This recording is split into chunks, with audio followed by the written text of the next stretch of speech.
Nous sommes à l'événement Opportunité Senior à Besançon en 2022 organisé par le PGI, le pôle de gérontologie et d'innovation. Et nous allons parler d'une nouvelle application qui permet de trouver des solutions adaptées pour les personnes à mobilité réduite avec Ingrid Dargaud et l'application c'est Toolib. Bonjour Ingrid. Bonjour. Peut-être vous présenter puis présenter Toolib. Alors, je suis Ingrid Dargaud de Toolib, je suis responsable commerciale au sein de l'entreprise.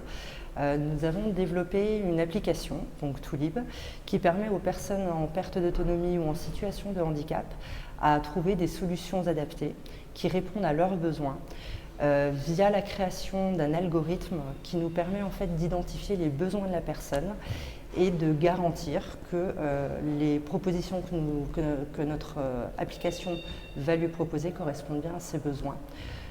Donc finalement, on doit pouvoir trouver des hébergements, du matériel médical, du matériel de loisirs et sportifs, des solutions de transport et dans un avenir un petit peu plus lointain, les services pour pouvoir justement s'organiser un séjour clé en main qui réponde à nos besoins quand on veut partir en week-end, partir en vacances ou en déplacement professionnel. Donc c'est-à-dire que si j'ai une difficulté quelle qu'elle soit, je rentre sur l'application, j'imagine que je décris ma difficulté. Exactement. Et ensuite après je dis où est-ce que je veux aller, ce que je recherche, et on me trouve un logement pour mes vacances par exemple. Exactement.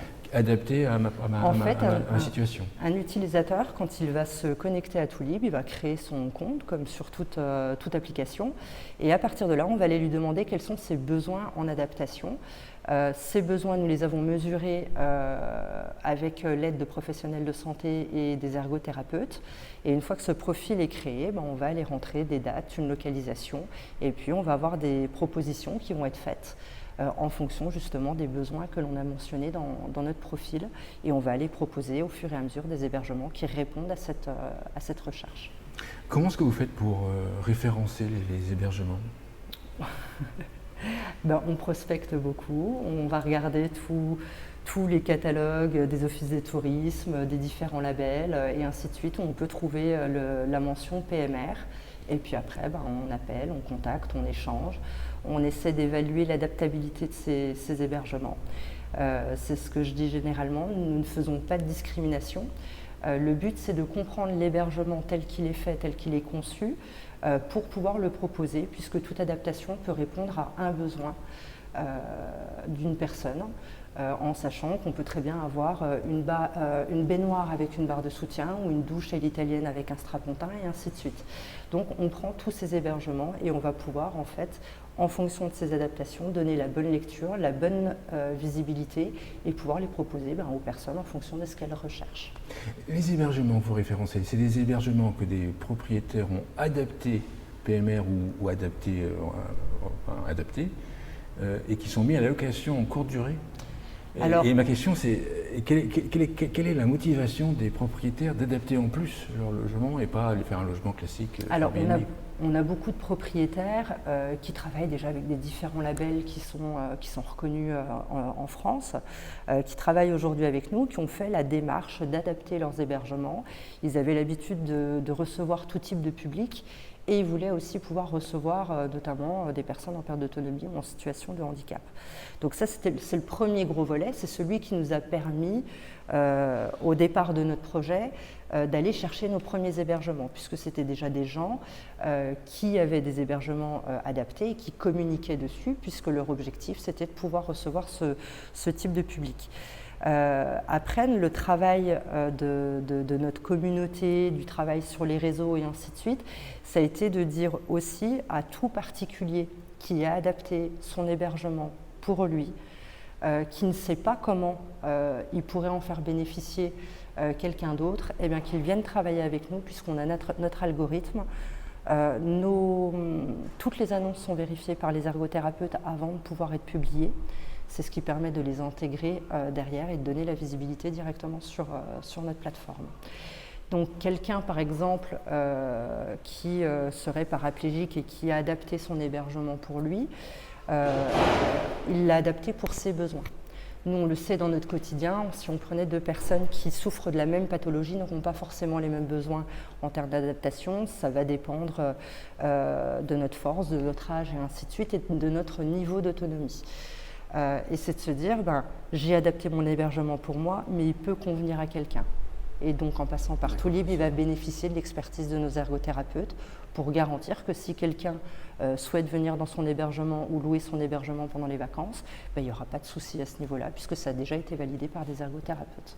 Avec le recul, il y a beaucoup d'appartements adaptés en France? Alors, il y a de nombreux hébergements adaptés. La difficulté, c'est de se dire où est-ce qu'ils sont, parce que ces hébergements qui ont été adaptés par le particulier, celui-ci, on ne le maîtrise pas. On pourrait se dire que chaque personne déclarée en situation de handicap a nécessairement une adaptation dans son hébergement. Derrière, on ne peut pas avoir cette lecture réellement. Il n'y a que les labels, que les professionnels du tourisme sur lesquels, là, on peut avoir des données et des chiffres un peu plus précis. Côté, on va dire, client, demandeur, je ne sais pas comment vous appelez, sur l'application, est-ce qu'il y a un profil? Qui sont les utilisateurs? Alors, on a deux types de profils. Nous avons donc des jeunes plutôt dynamiques qui ont un très bon niveau d'autonomie, qui vont aller rechercher des hébergements pour partir en week-end et ainsi de suite, soit en famille, soit avec des amis. Et nous avons aussi derrière beaucoup de familles qui nous sollicitent parce qu'ils ont une personne dans leur famille, au sein même de leur famille qui a un besoin spécifique pour pouvoir partir en week-end ou en vacances tranquilles parce qu'ils ont un mariage ou un baptême et ils ont parfois un parent qui a des difficultés de mobilité et souvent ces gens-là nous sollicitent pour qu'on puisse leur trouver un hébergement qui puisse répondre à cette recherche.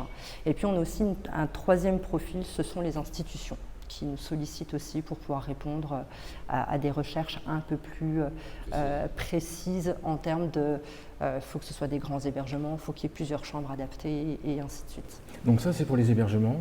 Vous avez parlé aussi de matériel médical. Début 2023, on ouvre le volet matériel, donc les gens pourront également louer du matériel médical. Donc ce sera aussi bien un lit médicalisé qu'un lève-personne.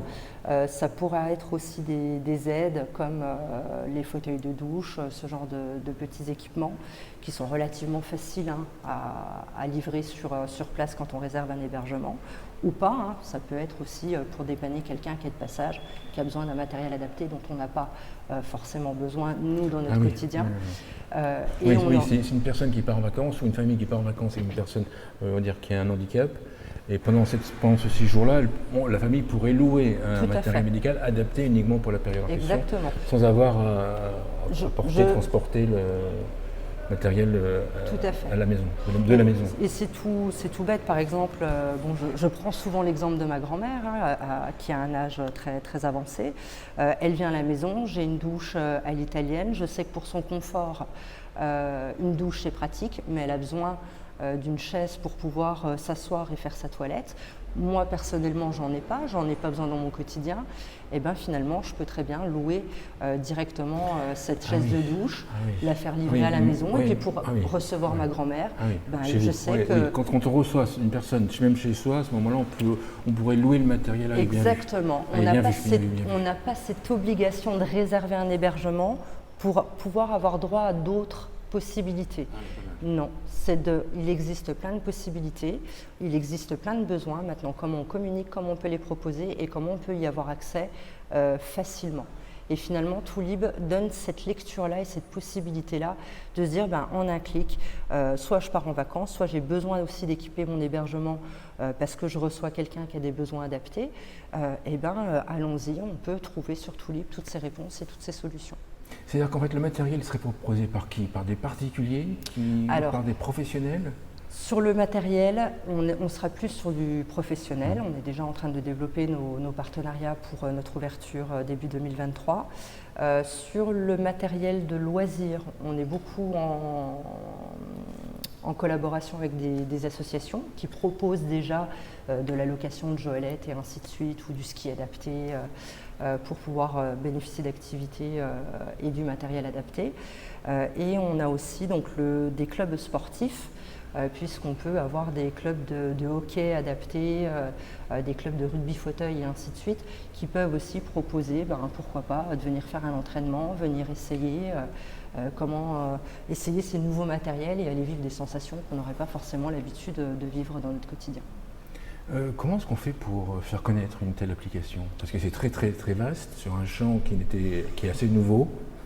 avec des gens qui ne sont pas forcément utilisateurs, sauf les enfants, des outils. Comment est-ce que l'on fait connaître?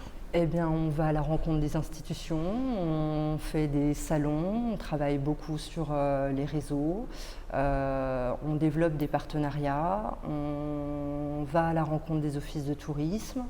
Enfin voilà, on bouge beaucoup, on crée un réseau de contacts et finalement on voit que ça prend, on voit que ça marche.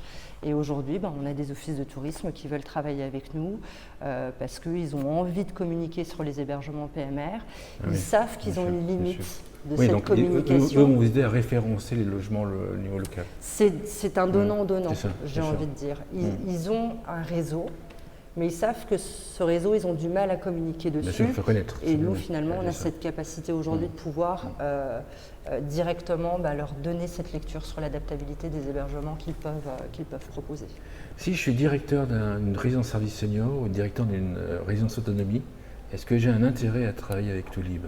Aujourd'hui, c'est de se dire qu'on sait qu'il y a une pénurie d'hébergements adaptés en France.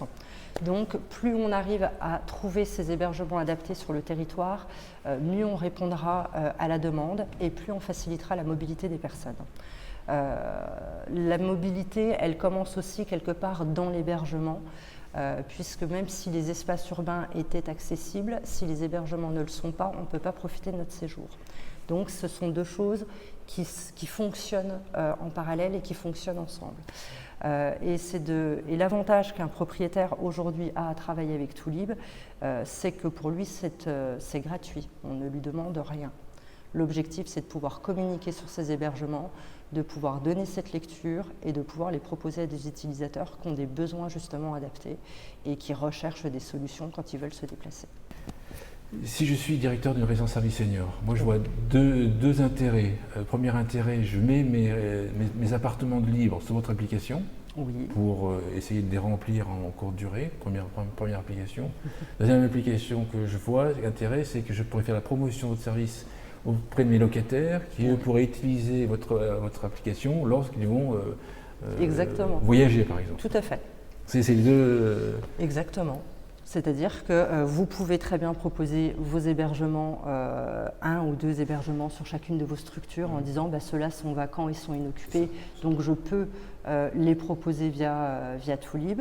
Et en parallèle, si vous avez des utilisateurs, des résidents au sein de vos structures et de vos établissements qui ont des besoins spécifiques, promouvoir Toulib en parallèle. Et ça permet aussi en parallèle de promouvoir lui-même, entre guillemets, ce qu'il a pu proposer ailleurs si ces résidents avaient besoin de se déplacer parce qu'ils veulent aller voir de la famille ou aller visiter une ville ou je ne sais quoi. Enfin, en préparant, vous avez parlé de proposer l'algorithme de Toulib aux professionnels type hôtel, etc. Alors aujourd'hui, jusqu'à aujourd'hui, nous étions sur le modèle de l'application où des utilisateurs, plutôt profil particulier, allaient venir sur Toulib trouver des solutions adaptées à leurs besoins. Et on s'est dit que notre algorithme, on l'a fait pour Toulib, mais cet algorithme, pourquoi est-ce qu'on ne le proposerait pas aux professionnels de l'hébergement? C'est-à-dire qu'au cours de notre travail, on s'est rendu compte qu'il y avait des grands groupes hôteliers et ainsi de suite qui ont des hébergements PMR. Est-ce que demain, on a envie de voir 2 000, 3 000, 4 000 chambres PMR rentrer sur Toulib? Ce n'était pas forcément l'objectif qu'on s'était fixé nous-mêmes au départ. Ah oui. Et c'est de se dire… Oui, parce que ça risquait de transformer un peu la logique de l'application. Et puis pour plein de contraintes aussi, un hôtelier, les gens veulent réserver un hôtel à Besançon, ils vont sur tel établissement, ils vont dedans, ils vont regarder les chambres PMR, ils vont réserver directement en ligne. Et on sait que les hôteliers préfèrent que ça passe directement sur leur site plutôt que de repasser, de externaliser ce service-là. Donc aujourd'hui, on a fait un système qui nous permet en fait aux hôteliers, depuis leur site de réservation en propre, de donner la lecture PMR et en fait d'accéder à notre algorithme. Et ce qui fait qu'un utilisateur, s'il fait une réservation pour une chambre PMR, c'est que la chambre est bien adaptée à ses besoins. On limite aussi le risque dans les hôtels, bien souvent, le personnel n'est pas toujours formé à répondre à ce type de demande. La lecture n'est pas toujours très bonne sur les hébergements PMR dans les hôtels. Et via notre algorithme, quel que soit leur type d'hébergement, qu'on ait de la baignoire, de la douche adaptée, et ainsi de suite, ils vont pouvoir consulter directement notre algorithme et ça reste via leur site de réservation. On ne quitte pas leur tunnel de vente, ça reste bien chez eux. Ça reste chez eux. Une conclusion à l'émission? Une conclusion, beaucoup de plaisir d'avoir échangé avec vous et de m'avoir reçu. Merci beaucoup. Je rappelle que vous êtes responsable commercial de Toulib, Ingrid Dargou. Merci beaucoup. Merci à vous.